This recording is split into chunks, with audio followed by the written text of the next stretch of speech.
Last time on WCW, the company made its long-awaited return to TV with the first Nitro of a new era.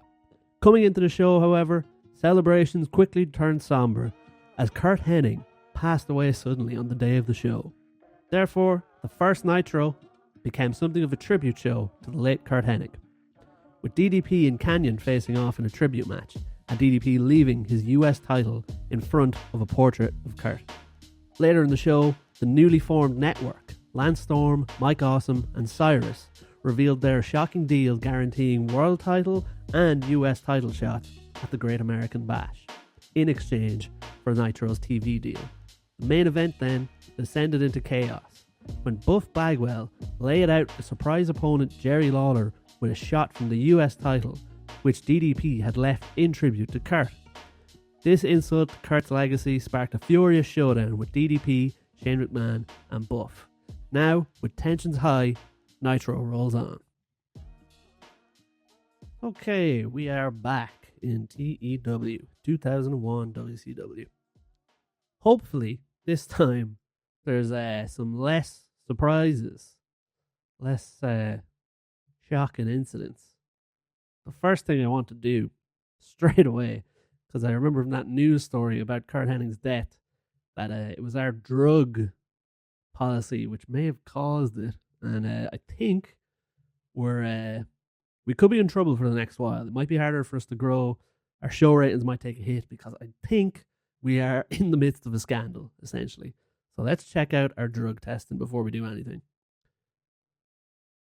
We currently do not have a drug testing policy at all. Okay. Yeah, we need to implement something. A medium-level drug policy means that a small random selection of workers are taken after each non-tour show. Given a test, these tests are very accurate and will catch even small amounts of drugs in a person's system. As with a low-level test, the problem with this policy is its random basis means people can slip through the cracks. 2,000 per show. I mean, we have money, so we can afford to go high level. My only issue is it's 2001. I mean, I'm assuming everyone's on something. They're definitely on steroids. They're definitely, it's a different era. So I don't want to upset the apple cart. I don't want to be upsetting some of the talent. But I mean, one of our guys just died. Low level testing. I think we're going to go.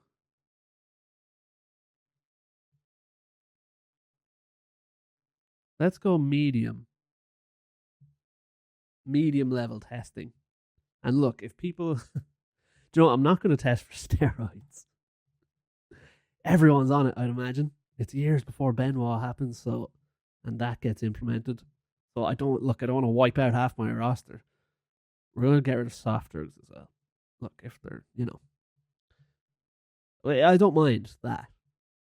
We don't want anyone dying again, though. So we're going to implement medium level testing for hard drugs and painkiller abuse. That's our plan. Hopefully, that should help us going forward. And hopefully this doesn't cause an uproar in the back. Let's check the back now. Yeah, so the death of Curt Hennig is a big negative, obviously. I don't think there's anything new going on here. No drugs are allowed. We're going to organise hotels as well. I'm not going to pay for them. And I'm going to organise transport too. I think that'll help. Backstage rules are having a positive effect on morale. Okay, so that's good. Good stuff. What is our size? I think our size hasn't really changed. It's actually gone down. Ticket prices are fine. Look, we're making money. I'm not too concerned about that. So before we get into booking the next show, let's have a quick recap of last week's Nitro. Yeah, DDP beat Canyon in the Mr. Perfect tribute. He laid tribute to Mr. Perfect with the US title. Then the network announced they were getting title shots at the next pay-per-view for Booker's world title, Lance Storm versus Booker, and Mike Awesome versus DDP for the US title. Shane Helms and AJ Styles had a tag match. Shane Helms was impressed. We're pushing AJ Styles, getting the road from the current Cruiserweight champion, their pally at the moment, to try to get AJ over with the fans. RVD had a good match with Mike Sanders. I remember Mike Sanders got injured, but I was actually pretty impressed with his performance. I mean, Rob Van Dam is our most consistent guy at the moment. He's been great in every match. paid tribute to Curt. And then, in the surprise main event, Buff Bagwell and Shane have their thing going at the moment. And Buff Bagwell took on Jerry Lawler in the main event as a bit of a surprise. I think it was a bit of a stinker. 54-56. Not great. But then the angle at the end with Buff about to lay out Jerry again, being stopped by DDP and Shane.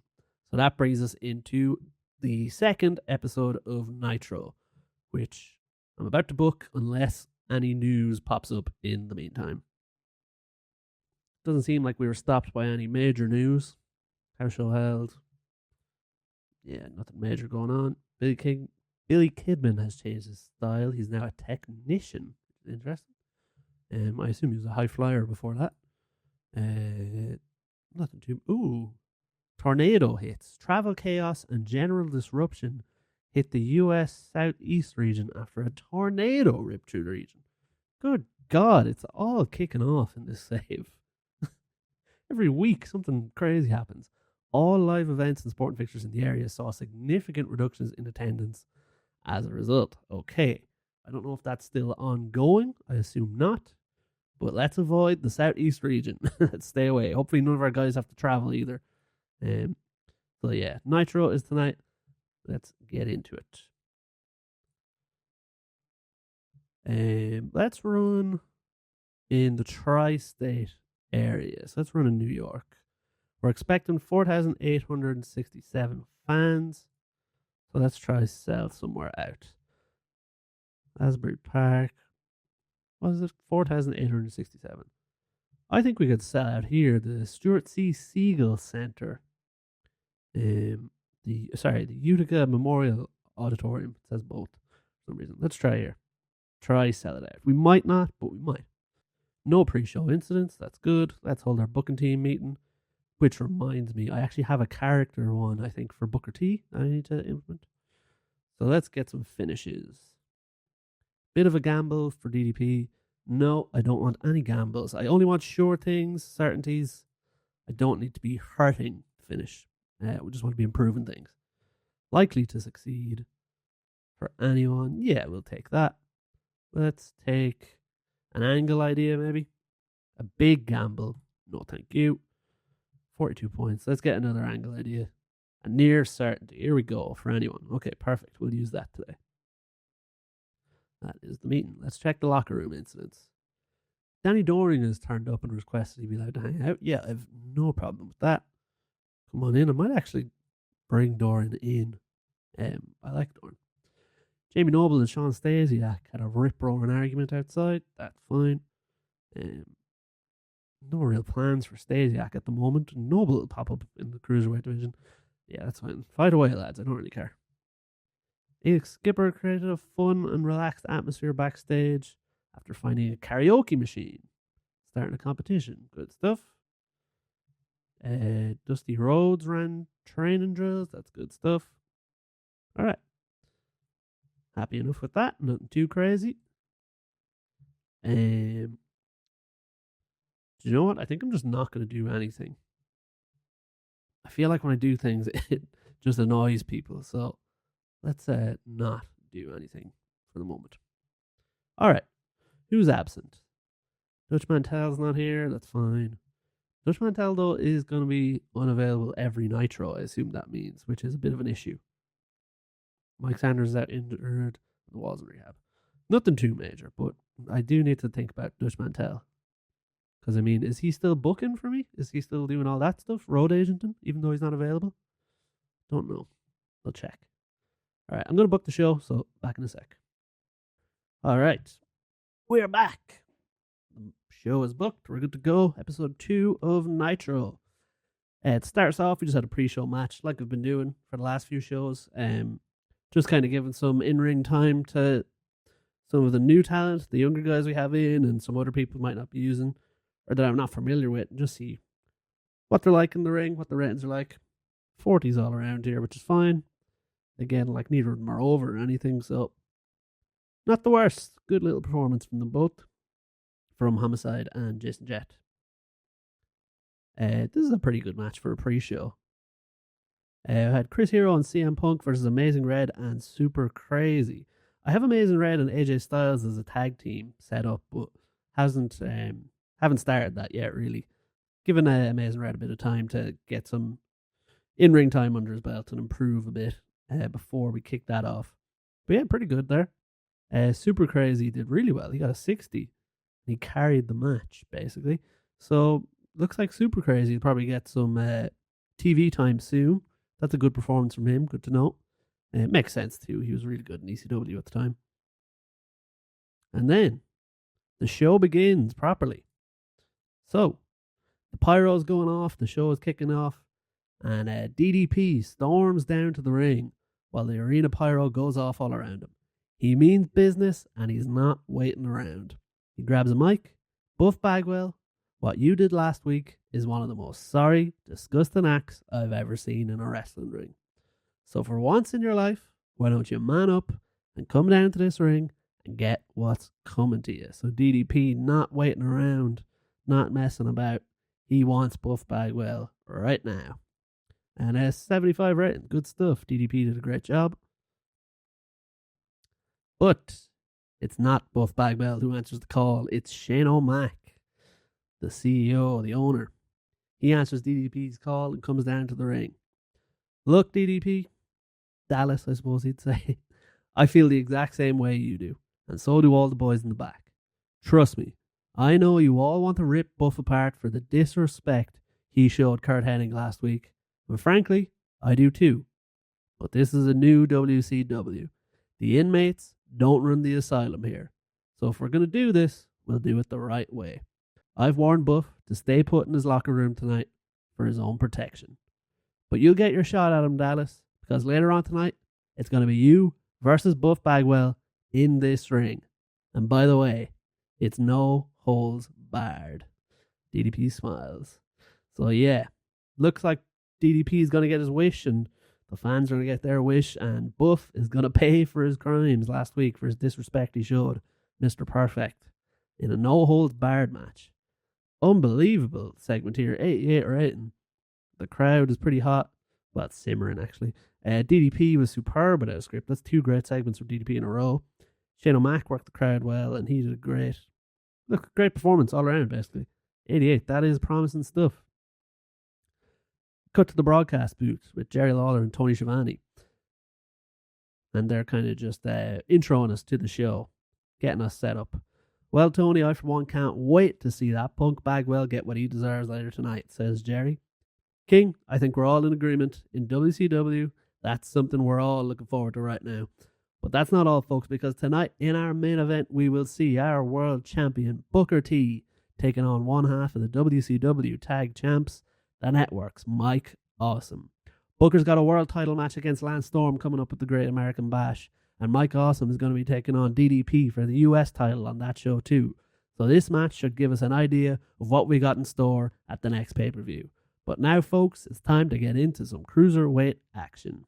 So yeah, just the two boys introing us to the show. Tony Schiavone struggled a bit, but look, it's okay. It's just a small little segment. We won't worry about that. Jerry Lawler was great. 71, happy with that. So into the first actual match of the show. I will say, this is actually a pretty angle-heavy show. I think there's only 4 matches, maybe 5 matches. But yeah, angle-heavy, promo-heavy on this show. So, the first match, bit of a stinker, not great. But I think that's because neither of them are too over. I think they're both unknowns. AJ Styles beat Jamie Noble in 10 minutes, or 9:45, with the spiral tap. The AJ Styles Cruiserweight Rise storyline has started. I meant to start that in the last episode, but forgotten. AJ with a 51, Jamie with a 47. Look, it's going to take time for them to get over. But look, wins under his belt. What can you say? Over time, the fans will start getting on his side, and I think we'll have a real star in our hands.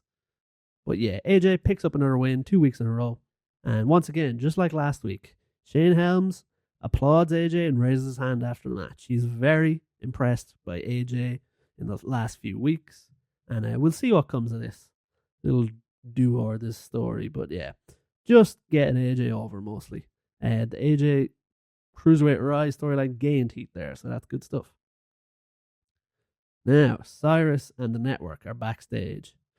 Cyrus is talking to the camera. He says, DDP, once you get over your little tiff with Buff Bagwell tonight, you better get ready.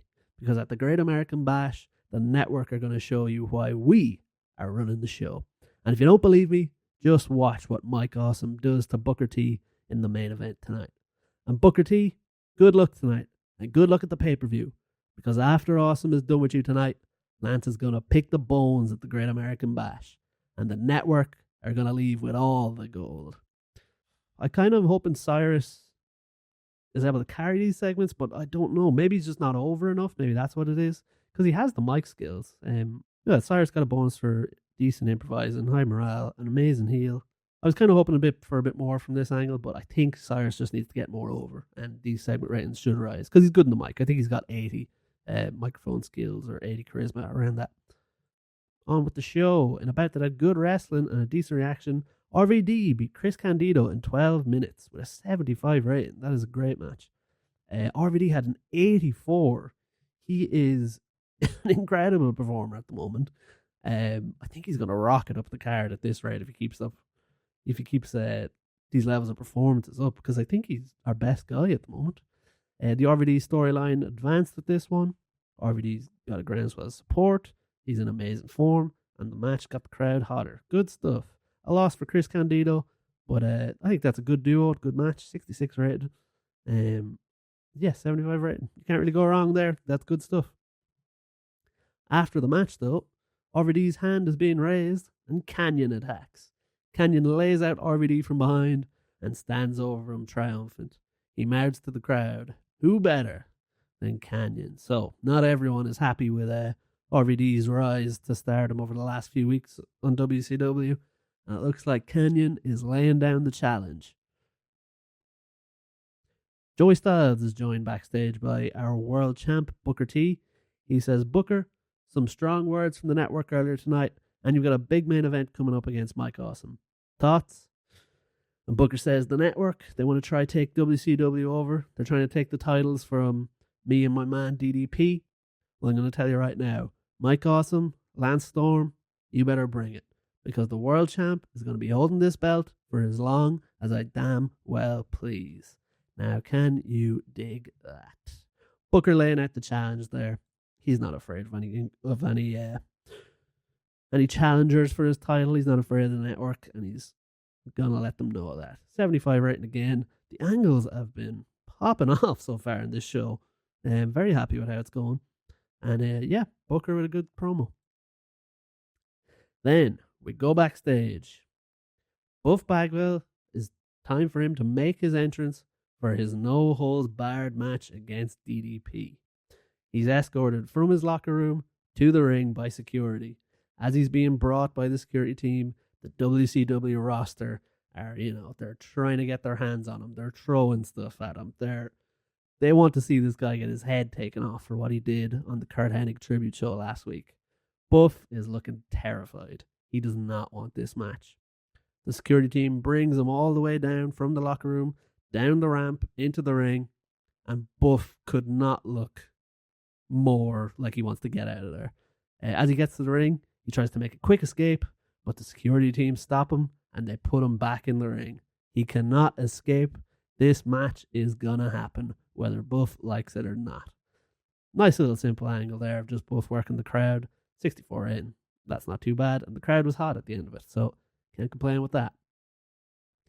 Then DDP makes his way to the ring.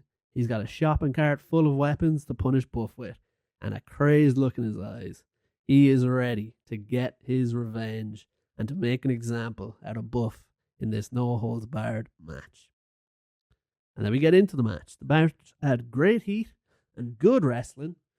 Buff, though, is in poor form, and it's killing all of his matches. DDP with a 72, Buff with a 58. Hopefully his poor form passes soon. I don't know. If someone could let me know in the comments. Does it pass? How long does it take? Am I just doomed? Is Buff just doomed to never be that good? That is disappointing. I like the angle, though, building up. I like the story behind it. But yeah, looks like the match wasn't the greatest. And the finish to the match, in 14 minutes, 21 seconds, Buff, he's all set to hit DDP with the US title, just like he did last week after DDP has punished him in this match. He's hitting with every weapon under the sun. Buff is begging off. Maybe gets gets his heat back, makes a little comeback through some dastardly means, I'm sure. But yeah, he's lining him up to hit him with the US title, just like he did to Jerry Lawler last week. But who should make the save? Pull the title from Buff's hands, but Shane McMahon himself. A man who Buff has had his run-ins with, we'll say, since WCW came back. And who Shane, he was there with DDP at the end of Nitro last week too. So Shane grabs the title out of Buff's hands. Buff gets distracted, turns around into the Diamond Cutter. And that is the finish. DDP and Shane laugh and wave goodbye to Buff as he limps away, defeated and humiliated. During the celebrations, DDP stands up on the turnbuckle, holds his US title high, and points to the sky, letting the crowd know that one was for Curt Hennig. So yeah, wrapping up this little sidebar, this little story, I think, with a nice 2-episode arc, kind of. I don't think I'll be going back to the Curt stuff anymore. That's probably it. But yeah, a nice little finish to it, and finish to the story where Buff got his comeuppance, and DDP, stood tall. Shane looked good, and the US title champ, or the US champ, is looking like a star. So yeah, good stuff. 81 rating. Again, the angles are flying it. Then we go back to the announce team. They just recap the night so far, and they plug the main event that's coming up next. So yeah, what a night it's been so far. What a night is right, Tony. And a night that Buff Bagwell won't forget anytime soon. And that's not all, because coming up next, we've got our main event for the evening. So yeah, just a little buffer between the semi-main event and the main event. And now we get into the main event. Booker T versus Mike Awesome. And they had a great match. 82 rating. Now we're talking. We got to use the creative finish that we had coming in, and it was a total success. The match goes 15 minutes.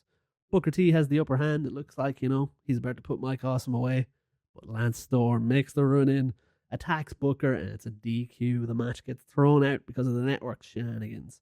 81 rating from Booker T. Good stuff. Very hot angle, or very hot crowd at the end. Very happy with that. That actually went much better than I thought it would. Mike Awesome didn't have a great performance, but not too concerned. I think he could be carried in all his matches, even though I think he's great in real life. I don't think he's really being carried. But yeah, good match, good angle, good finish. And unfortunately, the network spoiling this match, spoiling Booker T's win. And you have to imagine the beatdown begins. So we go to our next segment. So, the bell continues to ring as the network beat down Booker in the ring, 2-on-1. Cyrus is there lapping it up as well.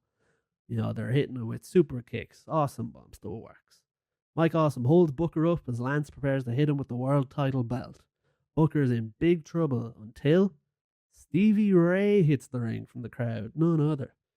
Stevie fights off the network, holds them off until Booker can get back to his feet, and they together send the network packing. The network and Cyrus retreat. Cyrus shouts, "Does he even work here?" I haven't seen Stevie Ray in this new era of WCW. I haven't seen him in a while. So they get sent packing.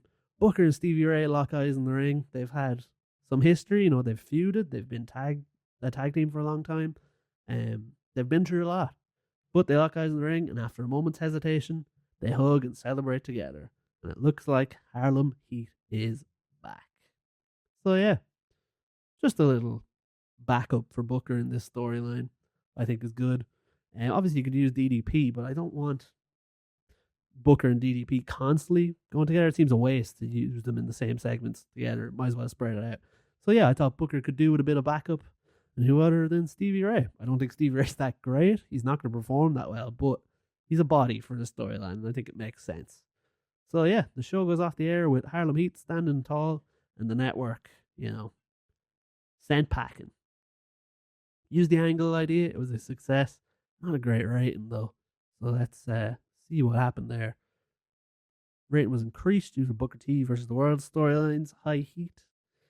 Stevie Ray got a bonus for high morale. Good gimmick.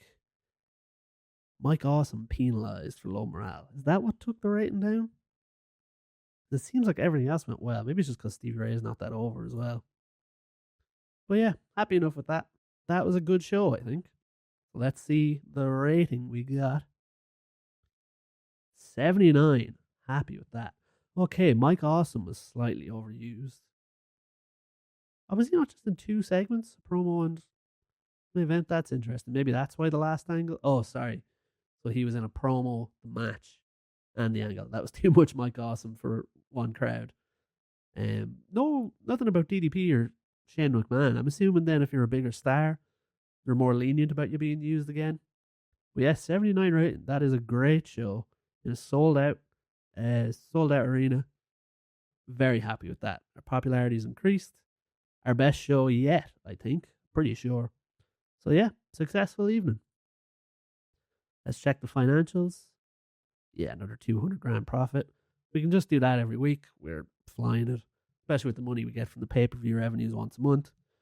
We're doing good. We're way in the green. So things are looking up for WCW.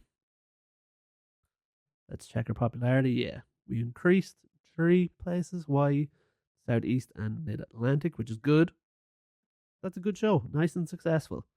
Got a bit of popularity boost all throughout the United States. We could probably do with like a Canada TV deal or Europe just to get those numbers up. No harm. Might do that after the show. Let's see if there's any news to get into after that. Happy with that show. Let me know what you think of that or thought of that show in the comments. I really like the Buff Bagwell. Ooh, we have an incident with Chris Candido. Chris Candido has been identified as someone who abuses painkillers by the WCW. Oh, it's come back to haunt us already. As the drug testing is done in-house, the press have not gotten hold of the story. Okay, that's good. So we might have saved ourselves from a scandal here, another one. So there's no potential for damage to company prestige. As an employer, you now have to choose how to deal with the situation. I mean, that is crazy because I was setting up, like I mentioned in the last episode, Curt Hennig and Chris Candido to be a tag team together. And it looks like they're bad influences on each other. Again, a bit of real life, unfortunately, seeping into the game with Chris Candido, who had his problems. So yeah, what do I do here? He abuses painkillers. I don't want to be like slapping him on the wrist for that, or do I send him to rehab? If I send him to rehab, he's gone for 3 to 9 months. I might try a stern warning and see if that does it. I might regret this. I should probably send him to rehab, but I want to use him in the next few months. I know that's evil. I'm becoming a wrestling promoter in real time. I'm going to give him a stern warning, and hopefully he changes his ways and that we keep it in house. Small negative impact on Chris. Okay, so it doesn't sound like he's changed his ways to me. But look, we'll put it past us. We won't worry about it. Hopefully, it never comes back to haunt us. But yeah, let me know what you think of that show. I really enjoyed the Buff storyline, like I mentioned. I think that was a nice little 2 episode arc. Got DDP over, got Shane over, and Buff unfortunately didn't really perform. But I mean, if that was a real angle, I would, I think I'd like that character a lot. Just the weaseliest, most nasty heel we have. Like him trying to get out of the match and stuff. I like that. But yeah, let's see if there's any news. Mick Foley has been promoted to locker room leader. Fair enough. WWF and UPW have tension. Michael Hayes has been removed from the booking team. That's interesting. Tom Pritchard says there's a lot of movement in the WWF. Tom Pritchard taking off his role as women's trainer. Yeah, interesting. Any other news? 14,000 for drug testing. Caught someone straight away, so that's good. 2.98 TV rating. Pretty good.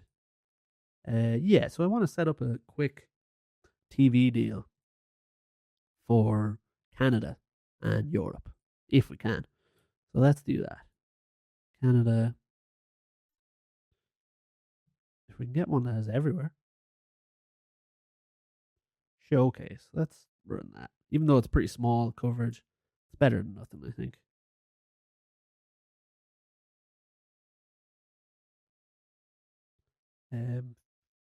What are they willing to offer? I don't want to pay anything. I just want late at night and give me 45% of the revenue split. I'd be happy enough with that. We'll just do a 3-month deal. We might be able to improve it. It has been agreed. Perfect. I think that's all for now. Let's check the size, track it. Yeah, well, it looks like we grew everywhere, which is good. We're back up in the areas we lost from last week too, and up to 66 in the rest, and 52 in Hawaii, 51 in Puerto Rico. So we're growing. We're getting there bit by bit. What is the next size? Big. 77 popularity across Eastern USA. Okay. So that's the next goal. We're a while away from that yet. Although we've got nearly 75 or 77 in some of them. So we'll get there soon enough. Alright, folks. I'm going to leave it there for now. Hopefully you enjoyed that episode. Let me know in the comments if you have any ideas, any thoughts on the booking or things I should be doing, any tips to get better or things I might have missed. And let me know. There's also, as you can see, plenty of people still to debut. I'm kind of just storing up. So if you have any ideas for any of these people who to be teamed up with or managers or anything at all, any storylines, let me know. And all the best ones, I'll implement them. I'm happy enough to do that. So yeah, thanks for watching, folks. If you enjoyed it, give it a thumbs up, give it a like, subscribe, all that good stuff. And we'll be back again soon. Good luck.